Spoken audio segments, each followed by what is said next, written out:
All right, what's up, guys? NA4 here, and welcome back to another movie review. And today we're going to be taking a look at I Know What You Did Last Summer, 2025, the latest movie in the franchise. I'll be letting you guys know my personal opinions on the film, the good, the bad, the highs, the lows, the yes, the no's.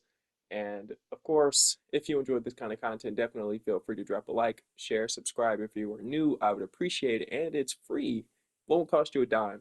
But anyways, without further ado, ladies and gents, let's hop straight into it. Now, I'll be honest, I didn't really have much hype for this movie. And I feel like that's mostly because it hasn't been really advertised all that well. I feel like this movie has had like little to no promotion. Um, but I've seen all the other movies, so it was only right that I check it out. And I will say it was better than I anticipated. I really went into it not expecting anything, and it's not like a fantastic movie. It didn't necessarily blow my mind. It doesn't necessarily stand out in terms of like slasher movies or horror movies in general. But it is a pretty watchable movie. It's very entertaining. It will definitely keep you engaged throughout the runtime. And it is nice to see some of these legacy characters return after all these years. It is a pretty neat it's a pretty neat movie to watch. You know, it's well paced, well acted, it's a good looking movie. Um, so like I don't know, like I wasn't going into it and like expecting a train wreck, but it was just like, we're back to I Know What You Did Last Summer, I guess. But it's pretty much just like how Scream 4 and Scream 5 were, where it's like, okay, we got all these new characters, but we also still have the OG cast members from the original. That's kind of how this movie is, but I will be honest, I don't think it will have the same success as a Scream movie or Halloween. Um, That's just my honest opinion. I could be wrong. I could be wrong, but I really don't see it personally. But I do think it's a well acted movie. I think it's well paced. I think um, it's a good looking movie. Um, the Fisherman is back. The kills are as brutal as ever.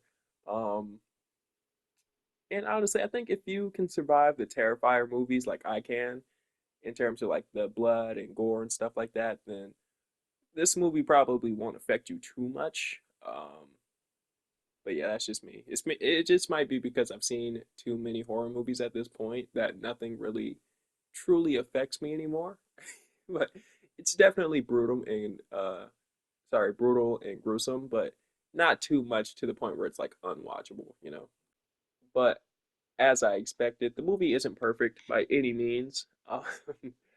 And it's nothing like unbearable or anything like that. It's nothing that's like a deal breaker, but a lot of this movie's humor just does not work like at all. Like I swear like 95% of the jokes in this movie just don't land and it's not funny. I think it tries a little too hard to show that it's modern and woke and stuff like that, and it's just like mm.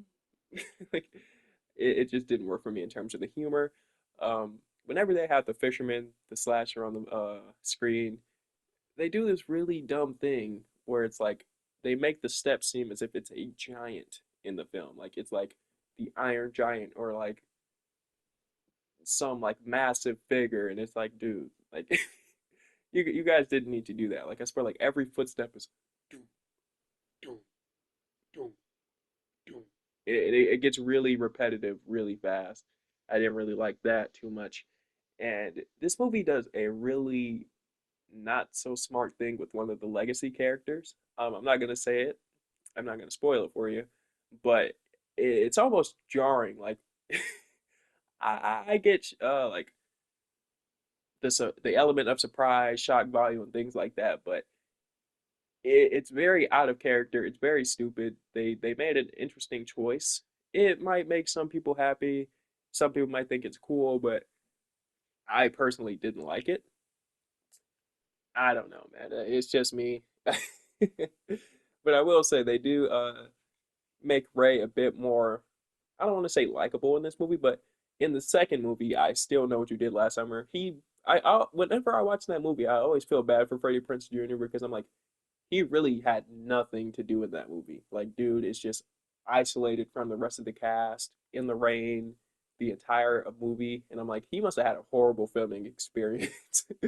So at least in this one, he at least looks like he had fun filming. So that's always good. And it's good to see Jennifer Love Hewitt back as well. We love them, man. Shout out to them.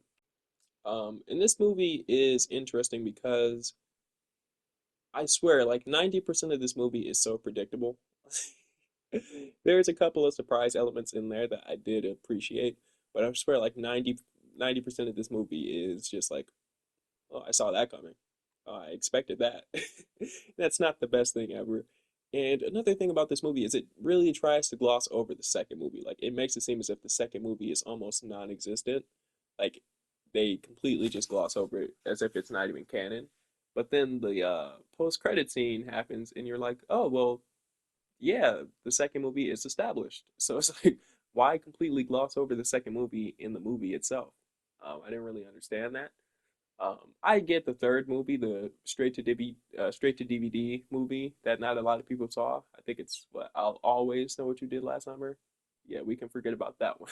But uh, yeah, I don't know, man. It's an interesting movie. It kind of plays it safe. It's kind of almost at some points a beat for beat of the original, just a bit more modern. So do with that as you will. I do think there were some highlight scenes. There's some cool chase scenes. Like I said, it's the most brutal of the movies in my opinion. So it does have some good things going for it, but it's definitely a flawed film. But yeah, man, I think I'll get this movie like a 7 out of 10. It's far from great, but it's a fun little slasher film. It's nothing you haven't seen before, so I would personally just wait to watch it on like streaming or something like that, digital. Um, if you enjoy slashers, go check it out. If you want to watch it with your friends, go do that. Go on to like little date night or something, maybe. But you're not missing too much. I'd wait for it.